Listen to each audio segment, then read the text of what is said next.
오늘은 창세기 16장 말씀을 보겠습니다. 창세기 16장은 이 아브라함의 아내 사레가 출산하지 못하여서 사레의 여종 하갈을 아브라함에게 주어서 아브라함이 하갈에게서 이스마엘을 낳는 그런 이야기를 다루고 있습니다.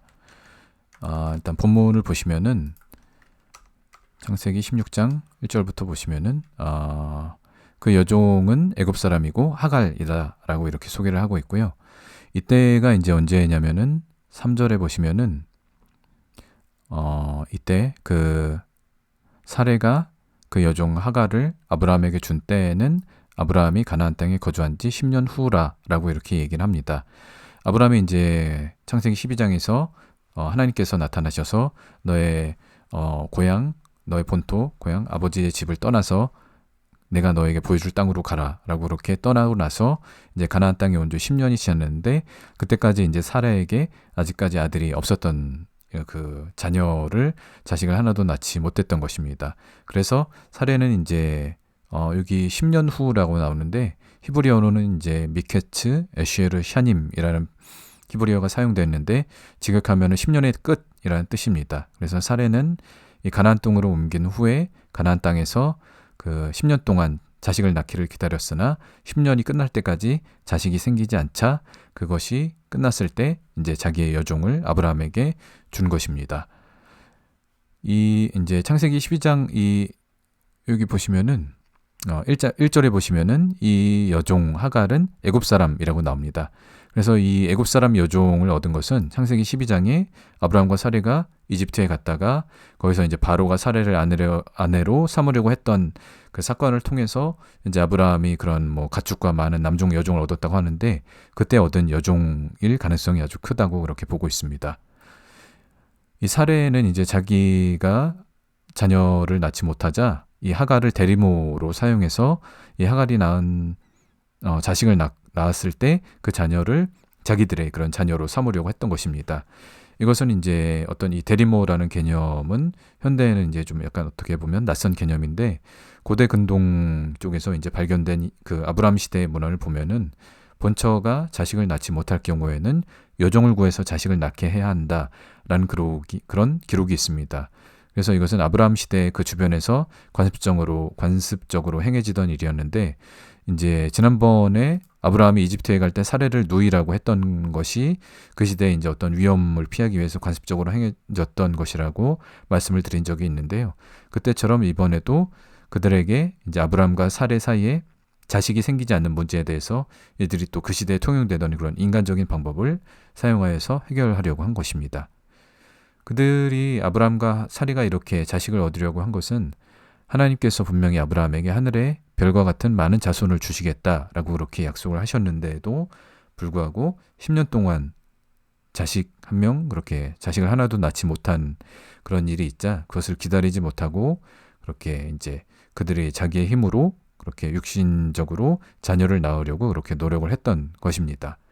그러나 그것은 그들의 노력으로 그렇게 만드는 것이 아니라 하나님께서 그분의 말씀, 그분의 명령에 순종할 때 하나님께서 주시는 복의 결과로서 그렇게 생기는 것인데 아브람과 사라는 그런 부분보다는 그냥 자기들의 힘으로 자기들의 그런 육신의 행위로 육신의 노력으로 그렇게 자녀를 낳으려고 했던 것입니다. 그래서 이 아브라함이 사레의 여종인 하갈을 통해서 아들을 낳는 것과 그리고 이제 다음 장에 가시면은 사레를 통해서 이삭을 낳는 것에 대한 얘기가 시작하는데요. 이 두 가지 이야기는 그냥 단순히 먼 옛날 이스라엘 조상이 자식을 어떻게 낳느냐의 문제가 아니라 이것은 우리의 믿음, 우리의 신앙생활을 어떻게 해야 하느냐라는 그런 문제와도 관련이 있습니다.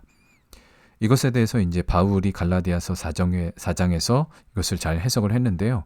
오늘은 이제 그 바울이 갈라디아서 4장에서 해석한 부분을 중심으로 좀 이렇게 살펴보도록 하겠습니다. 바울이 이것에 대해서 언급한 것은 갈라디아서 4장 22절부터 나오게 되는데요. 4장 22절을 보시면은 아브라함에게 두 아들이 있다. 하나는 여종, 즉 하갈에게서 다른 하나는 자유 있는 여자, 즉 사레에게서 났다.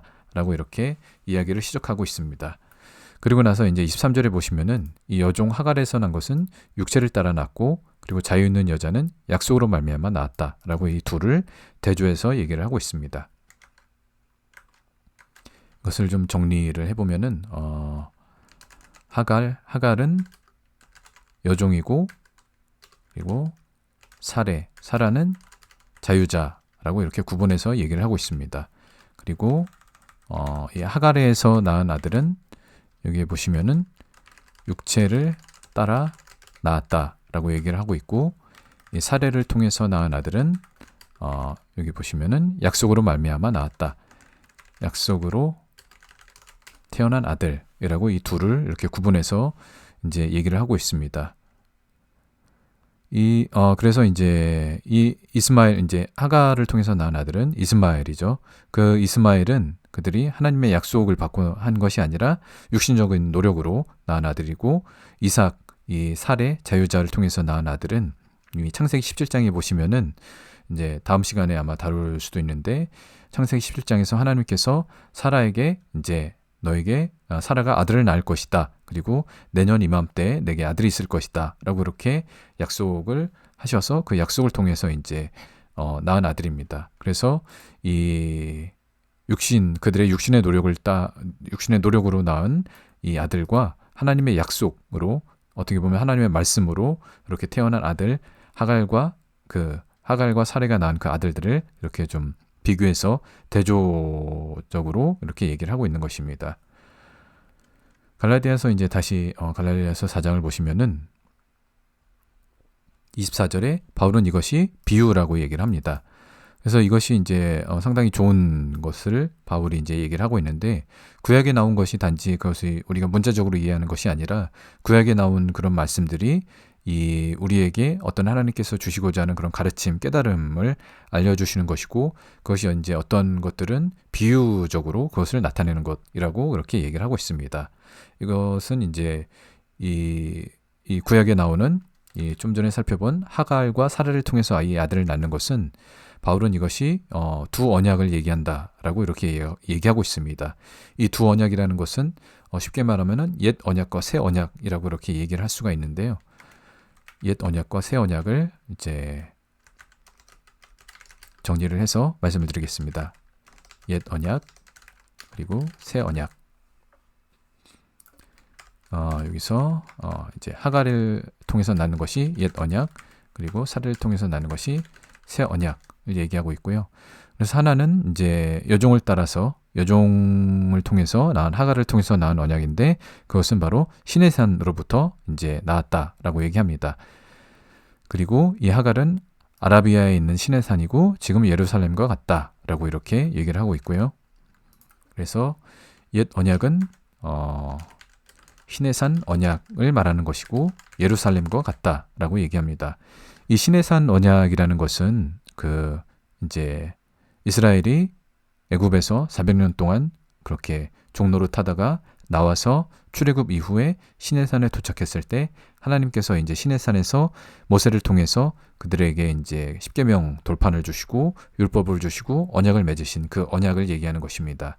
그것이 바로 지금에 와서는 이제 여기서 말하는 지금은 신약 시대, 바울의 시대에도 동일하게 예루살렘이 그런 옛 언약 가운데 있다라는 것을 얘기하는 것입니다. 그리고 이것은 종로를 타는 것이다 라고 이렇게 또한 얘기를 하고 있습니다. 그러나 반면에 이 새 언약이라는 것은, 이것은 이제 자유자, 이 지금 25절과 26절은 각각 그 옛 언약과 새 언약, 하갈과 사레를 이렇게 구분해서 이제 서로 이렇게 대비해서 얘기를 하고 있는 것인데요. 이것은 그러니까 위에 있는 것은, 지금 있는 예루살렘은 땅에 있는 예루살렘을 얘기하는 것이고요. 그러나 이 자유자, 사레, 새 언약, 이것은 바로 위에 있는 예루살렘이라고 얘기를 합니다. 이 위에 있는 예루살렘은 이것은 하늘의 예루살렘, 그리고 계시록에 나오는 새 예루살렘을 얘기하는 것입니다. 이것은 또한 자유자이고 또한 이것은 아들을 얘기하는 것입니다. 그래서 바울은 이제 이 갈라디아서 4장에서 종과 아들을 이렇게 계속 구분해서 서로 대비해서 이렇게 그 개념들을 설명하고 있습니다. 그래서 이것이 이제 옛 언약과 새 언약이 이런 차이점이 있다라는 것을 좀 이렇게 이렇게 이렇게 좀 머릿속에 생각해 두시면 좋을 것 같습니다. 그래서 25절에 보시면은 바울이 이 옛 언약 하갈 아라비아에 있는 시내산에서 받은 그 옛 언약은 지금 있는 예루살렘과 같다라고 이렇게 얘기를 하고 있는데요. 이것은 즉 지금 있는 예루살렘이라는 것은 땅의 예루살렘, 그리고 이것은 유대교를 말하는 것으로 그렇게 볼 수가 있습니다. 바울은 그들이 종노릇을 하고 있다라고 이렇게 얘기를 하고 있습니다. 예수님도 이 땅에 오셨을 때 이런 종교적인 유대인들에게 그들이 종의 상태에 있다라고 이렇게 말씀을 하셨죠. 그런데 이제 이 아래에 있는 사라를 통해서 낳은 구약의 이렇게 비유로 이렇게 나온 것은 위에 있는 예루살렘, 새 예루살렘을 말하는 것이고, 이것은 바로 이제 아까 새 언약에 대해서 이렇게 얘기를 할 때 바로 사리가 낳은 아들 이삭, 약속으로 태어난 아들이라고 이렇게 얘기를 했습니다. 이 약속으로 태어난 아들은 이제 구약에서는 이삭을 얘기하지만, 이것은 이제 이 바울이 말한 것처럼 이런 어떤 비유적인 그런 것으로 봤을 때 이것은 궁극적으로 구약에 예언된 또는 하나님께서 보내겠다고 약속하신 하나님의 아들, 그리고 메시아이신 예수님을 말하는 것입니다. 그래서 사례를 통해서 낳은 그런 약속의 자녀는 바로 예수님을 얘기하는 것이고, 이것은 바울도 예수님께서 그런 약속의 자녀라는 것을 이렇게 신약에서 그 얘기를 하고 있습니다. 그리고 이제 이 새 언약이라는 것은 바로 이렇게 하나님께서 약속을 통해서 그 약속하신 메시아이신 하나님의 아들이신 예수님을 통해서 우리에게 주시는 언약이 바로 새 언약인 것입니다. 그래서 이 두 언약, 그 시내산 언약과 예수님이 주시는 이 새 언약을 이렇게 이런 개념으로 이렇게 얘기를 하고 있고요. 그래서 이 시내산에서 주어진 언약은 이제 구약을 읽어보신 분들은 알겠지만 하나님께서 십계명을 주셨고, 이 십계명은 돌판에 새겨진 율법인 것입니다. 이 돌판에 새겨졌다라는 것은 우리가 이제 머리로 돌판에 새겨진 어떤 글씨가 새겨진 것을 생각해 보면은 이것은 변하지 않음이라는 그런 특징이 있는 것을 알 수가 있습니다. 돌판에 뭔가 새겼다는 것은 그것은 이제 뭐 이렇게 마음대로 바뀌지가 않고 그렇게 이제 어떤 그런 변하지 않는 그런 글자들, 말씀이나 그것이 변하지 않는 것을 얘기하는데, 이것은 이제 어떤 변하지 않는 영원한 말씀이라는 그런 것으로 볼 수 있지만, 여기서 이제 얘기하는 개념은 뭐냐면은 이 돌판에 새겨졌다라는 것은 문자적인 순종을 얘기하는 것입니다. 그래서 즉 이 말씀 그대로 이렇게 순종하는 것을 얘기하는데, 신약시대 유대인들을 생각해 보면은 이제 유대인들은 하나님이 주신 말씀 율법을 문자 그대로 순종하려는 그런 노력이 많이 있었습니다. 그러나 이제 반면 이 새 언약은 돌판에 새겨진 율법과는 조금 다른 그런 특징을 가지고 있는데요. 이것은 이제 이 새 언약이라는 것은 예레미야서에 이 새 언약이 예언되어 있습니다. 그래서 예레미야 31장에 예언되어 있는데 한번 보도록 하겠습니다. 예레미야 31장 31절에 여호와의 말씀이니라, 보라 날이 이르리니 내가 이스라엘 집과 유다 집에 새 언약을 맺으리라 라고 얘기를 하십니다. 그리고 이 새 언약을 맺으리라는 이 언약은 이제 신약시대 예수님께서 그렇게 십자가에 달리기 직전에 마지막 날에 이것이 내가 너희와 맺는 새 언약이다 라고 하면서 그렇게 맺으시는 장면이 나옵니다. 이것은 이제 구약에 예언되어 있고 예수님께서 우리와 맺으시는 그런 언약인 것입니다. 그리고 이제 이 32절에 이 언약에 대해서 얘기를 하시는데, 이 언약은 내가 그들의 조상들의 손을 잡고 애굽 땅에서 인도하여 내던 날, 즉 출애굽한 이후에 시내산에서 맺은 것과 같지 않다라고 분명히 하나님께서 옛 언약과 차별되는 새 언약을 맺을 것이다 라고 이렇게 얘기를 하십니다. 그 새 언약은 이제 33절에 계속해서 설명을 하시는데, 그것은 이제 돌판에 기록된 것이 아니라 아까 옛 언약은 십계명 돌판에 새겨진 율법이라고 말씀을 드렸는데요. 이 새 언약은 내가 나의 법을 그들의 속에 두고 그들의 마음에 기록할 것이다 라고 이렇게 얘기를 하셨습니다. 그래서 옛 언약은 돌판에 새겨진 언약이지만 예레미야 31장에 보시면은 이 새 언약은 마음에 기록된 법, 하나님의 법을 말하는 것입니다. 그리고 이것과 이제 이 예레미야 31장과 좀 병행되는 또 다른 선지서의 말씀이 있는데요.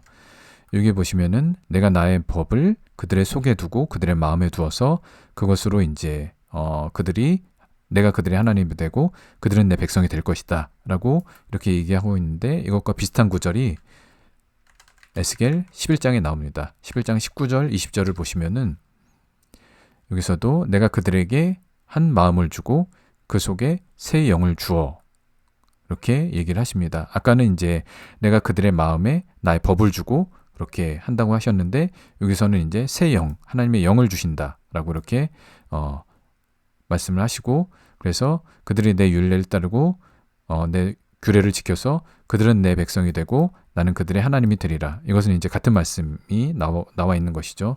이렇게 이제 병행되는 구절을 보면은 아까는 하나님께서 우리의 마음에 하나님의 법을 두고 그것을 새긴다고 하셨는데, 여기서는 그것이 하나님의 영, 새 영을 주어서 그것을 이렇게 우리의 마음에 주신다라고 이렇게 나와 있습니다. 그래서 이것은 마음에 기록된 법이고, 그것은 바로 성령님이 우리 안에 임하심으로 되는 것입니다. 그리고 이것과 관련하여 그 뒤에 보시면은 그 하나님의 우리에게 그런 새 영을 주심으로 우리의 마음이 이제 돌 같은 마음을 제거하고, 이것은 아마도 이제 돌 같은 마음이라는 것은 돌판에 주어진 그런 율법, 어떤 딱딱한 문자적인 그런 순종을 하는 그런 마음이 아니라 살처럼 부드러운 마음, 어떤 그런 지혜롭게 유연적으로 그 말씀을 행하는 것을 얘기한다라고 이렇게 볼 수가 있습니다. 그래서 우리의 그런 문자적인 순종이 아니라 마음으로 하나님의 법을 순종하는 것을 얘기를 하는 것입니다. 이렇게 옛 언약과 새 언약이 이렇게 좀 이런 차이가 있다라는 것을 우리가 살펴봤고요. 그것은 이제 또 부드러운 마음, 살처럼 부드러운 마음을 우리에게 주신다. 이것은 이제 돌판과 같지 않은 그런 마음의 상태를 얘기하는 것이죠. 그래서 이 두 언약의 두 유형을 지키는 자들이 이제 예수님 시대로 보면은 옛 언약을 지키는 유대인들, 종교적인 유대인들과 또 새 언약을 지키는 예수님으로 이렇게 대비되는 모습을 통해서 이것을 어떻게 지키는지를 알 수가 있습니다. 예를 들면 이제 안식일에 대한 그런 율법이 명령이 구약에 있는데요. 그 안식일에 대해서 이제 그것을 안식일에는 일하지 말라, 그것을 지키지 않는 자는 돌로 쳐 죽이라라는 그런 말씀까지 있습니다. 그래서 유대인들은 이제 이 옛 언약 가운데 문자적인 순종을 하는 그런 옛 언약 가운데 있는 유대인들은 이 안식일에 대해서 아무 일도, 안식일에 어떤 일도 하면 안 된다라는 그런 문자적인 순종을 하고 있었습니다. 그러나 이제 예수님은 신약시대 예수님이 어떤 병든 자들을 치유하시고 하는 일들을 살펴보시면은 안식일에 치유하셨다라고 이렇게 나오는 것을 볼 수가 있습니다. 예를 들면은 한번 살펴볼까요? 안식일 병든 자. 지금 이제 잘 나오지 않네요. 한번 찾아보시기 바랍니다. 예수님이 이제 치유하실 때 보면은 안식일에 이제 치유하신다라는 그런 일들이 있어서 바리새인들이 왜 저 사람은 이렇게 안식일에 일하지 말라고 하는데 왜 꼭 저 일을 안식일에 해야 하는가라고 그렇게 생각해서 예수님과 그런 문제들을 이렇게 부딪히는 일들이 많이 있는 것으로 나옵니다. 그래서 문자적으로 보면은 예수님은 안식일에 일하지 말라는 명령을 어긴 것으로 이렇게 그들은 볼 수가 있었던 것입니다. 그러나 예수님은 그런 이 옛 종교적인 유대인들이 문자적인 순종, 돌판과 같은 그런 상태로 이렇게 하나님의 말씀을 지키는 것이 아니라 하나님은 그 마음으로 하나님의 법을 순종했다라고 볼 수가 있습니다. 이 안식일과 관련된 말씀이 이제 신명기에 나오는데요. 신명기 5장 14절을 보시면은 일곱째 날은 안식일인즉 이제 일하지 말라라고 그렇게 얘기하시는데, 그 안식일에 쉬라고 하신 목적이 뭐냐면은 너와 내 아들이나 내 딸뿐만 아니라 내 남종, 여종, 그리고 그들만이 아니라 가축과 그리고 내 안에 머무는 객, 이방인이라도 아무 일도 하지 못하여 그들이 안식하게 할지니라. 즉 여기서 말하는 것은, 여기서 말씀하시는 하나님이 안식일에 쉬라고 하신 목적은 안식일에 그렇게 일하지 말라라는 그런 계명을 무조건적으로 지켜라 라는 것이 아니라 그들이 쉴 수 있게, 그런 안식을 얻을 수 있게 그렇게 하라, 쉬게 하라라는 것입니다. 왜냐하면 이 시대, 구약시대나 또한 신약시대도 마찬가지로 이때는 우리처럼 어떤 그렇게 주말에 쉬거나 주 5일 근무를 하는 그런 시대가 아니라 그냥 이런 안식일이 없었으면은 일주일 내내 일하고 뭐 이렇게 하루 종일 일하고 그런 시대였습니다. 그런데 그런 것이 아니라 하나님이 이렇게 하루 쉬는 날을 정해주셔서 그들이 쉴 수 있게 하신 것입니다. 그런데 이 예수님께서 이 병든 자들을 치유하신 것은 그들이 그런 계속해서 병으로 인해서 고통을 받는 있는 자들이 그들이 안식할 수 없는 상태에 있기 때문에 그들이 안식 가운데 들어갈 수 있도록, 그들도 또한 다른 사람들이 누리는 그런 안식을 누릴 수 있도록 그렇게 그들이 안식하도록 하신 것입니다. 그래서 이것은 이제 뭐 예수님이 다른 곳에서 말씀하시기를 인자는 안식일의 주인이다라고 하신 것이 바로 내가 너희들을 안식하게 하는 그런 안식하게 하는 자다라고 해서 하나님이 이렇게 그의 백성들에게 안식을 주시고 안식하게 하신 것처럼 예수님 또한 그의 백성들이, 이스라엘 고통받는 백성들이 안식하실 수 있도록 그들에게 안식을 주신 것입니다. 그것은 문자적인 순종이 아니라 하나님의 아들로서 하나님의 그런 안식을, 참된 안식을 모두가 그런 누릴 수 있도록 마음으로 그 법을 지킨 것이라고 그렇게 볼 수가 있습니다.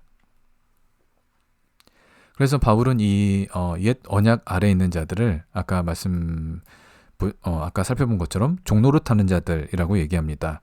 그래서 여기서 이제 종과 아들에 대해서 이제 좀 이렇게 비교를 해보면서 살펴보면 좋을 것 같은데요. 종이라는 자는 주인이 시키는 일만 하는 사람이라고 이렇게 볼 수가 있습니다. 그러나 아들은 종과 달리 아버지의 마음을 알고 아버지의 뜻을 행하는 사람이라고 이렇게 볼 수가 있습니다. 성경을 봤을 때 이런 개념들을 이렇게 생각을 할 수가 있고요. 그러나 이제 이 지금 얘기하는 이 옛 언약이나 옛 언약을 지키는 것, 돌판에 새겨진 율법을 지키는 것, 문자적인 순종이나 그리고 어떤 종과 같은 상태, 이것이 무조건 이제 나쁘다라고 얘기하는 것이 아니라 이것은 어떻게 보면은 우리가 신앙생활을 하는 어떤 초보적인 단계가 옛 언약의 단계인 것이고, 그 이후에 어떤 우리에게 이제 하나님이 정해진 때에 우리에게 이제 그런 새 언약으로 넘어가는, 우리가 종에서 아들로 넘어가는 그런 단계가 있는 것으로 이렇게 이해를 할 수가 있습니다. 그것은 이제 바울이 아까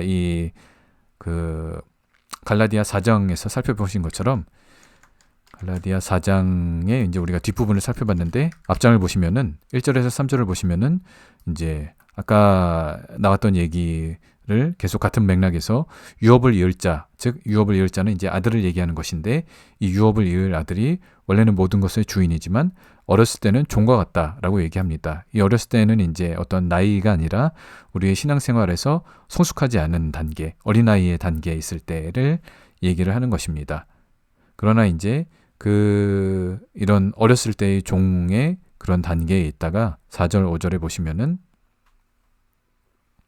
3절에 보시면은 이제 뭐 세상의 초등학문 아래에 있는데, 이것은 이제 다른 곳에서는 어떤 율법을 얘기하는 것입니다. 뒤에 보시면 이제 율법에 대해서 이렇게 언급을 하고 있습니다. 근데 때가 되면은 하나님이 그 아들을 보내신다. 아들을 보내서 우리를 이제 그 종에서 속량하신다라고 이렇게 5절에 나왔는데, 이 아들이 바로 하나님의 아들이신 예수님을 이 땅에 보내시는 것을 이렇게 말씀하시는 것입니다. 그래서 아들이 우리에게 임할 때 우리가 그 종 노릇에서 해방되어 아들의 명분을 얻게 되는 것입니다. 5절을 보시면은 이 아들로 말미암아 종에서 속량되고 우리는 아들의 명분을 얻게 되고, 우리가 이제 이 종이 아니라 아들이 될 때 우리는 이제 이 아들이 되는 방법은 6절에 이제 나와 있는데, 바로 하나님께서 보내시는 그 아들의 영이 우리 마음 가운데 임할 때 우리는 이제 종에서 아들로서 그렇게 우리의 신분이 바뀌게 되는 것입니다. 이 아들의 영을 우리 마음 가운데 보내사라는 이 말씀은, 4장 6절에 나온 말씀은 아까 살펴본 그 에스겔서에 보시면은 그 속에 새 영을 주며, 즉 이것과 연결되는 말씀으로 볼 수가 있습니다. 하나님께서 우리에게 새 영을 주실 때 우리가 그 하나님의 말씀을 진정으로 따르게 되고 하나님의 백성, 하나님의 그런 진정한 백성이 되는 것을 이제 에스겔이 얘기하고 있는데요. 갈라디아서에서 바울이 말한 것도 아마 이것과 연결된 개념으로 얘기한 것으로 볼 수가 있습니다.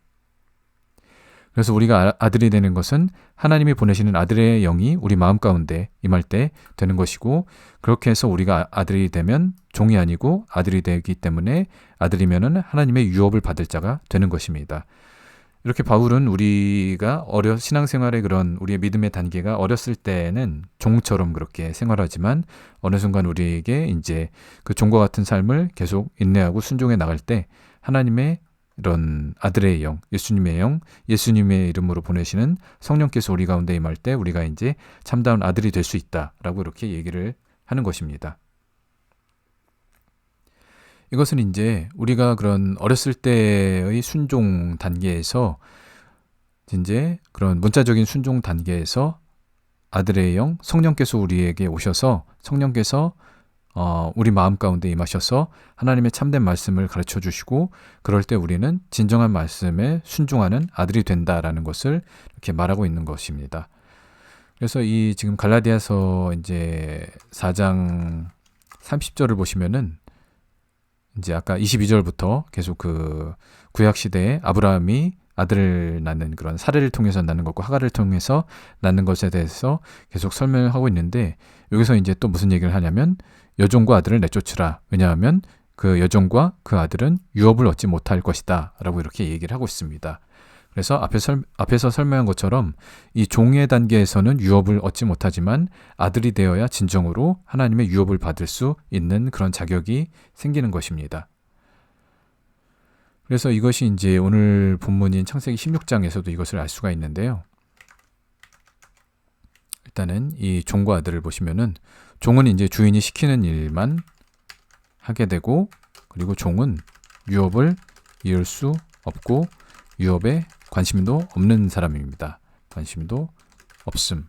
그러나 이 아들은 아버지의 마음을 알고 아버지의 뜻을 행하는 자이며 이 아들이 될 때에만 유업을 잇는 자가 됩니다. 이것은 이제 오늘 본문 창세기 16장을 보시면은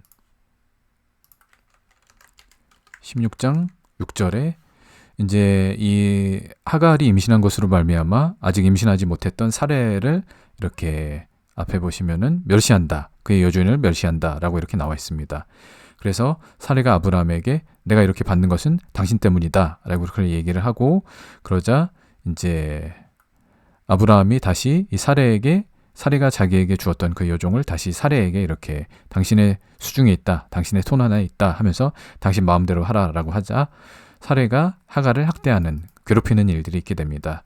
그래서 이때 이제 하갈이 보인 반응은 뭐였냐면 하갈이 이 학대를 받자 사레 앞에서 도망하였더라. 즉 아브라함과 사레의 그 집을 나온 것입니다. 이것은 뭐냐면은 그 유업을 이을 아들이 될 수도 있었는데, 만약에 이제 하갈이 여기서 계속 인내하고 사레가 아들을 낳지 못하고 그 하갈이 낳은 아들이 이제 아브라함과 사라의 아들로 되었다면은 그 아들이 이렇게 유업을 이어받을 수도 있었을 그런 상황이지만, 이 하갈은 어쨌든 그런 가능성이 나중에는 그렇게 되진 않지만 어쨌든 그럴 가능성이 있었음에도 불구하고 하갈은 이런 학대, 어떻게 보면 이제 고난이라고 얘기할 수 있는데, 고난의 상황에서 사레 앞에서 도망하여서 그가 가는 곳은 바로 술길, 샘곁이라고 합니다. 이 술길이라고 하는 곳은 다른 그 구절을 보시면은 바로 애굽과 가까운 곳이라고 그렇게 나와 있는데요. 그래서 이 하갈의 고향이 그 애굽, 이집트였기 때문에 하갈은 아브라함과 함께 그 하나님께서 인도하시는 그 여정 가운데 합류하는 그런 은혜를 누렸음에도 불구하고 이런 고난이 임하자 그 유업을 다 팽개치고 다시 옛사람, 자기 고향으로 돌아가고자 했던 그런 모습을 보이고 있습니다. 이것이 바로 이제 아들이 아니라 그런 어떤 종의 모습을 이렇게 비유적으로 이렇게 보여주고 있는 것이라고 이렇게 볼 수가 있습니다.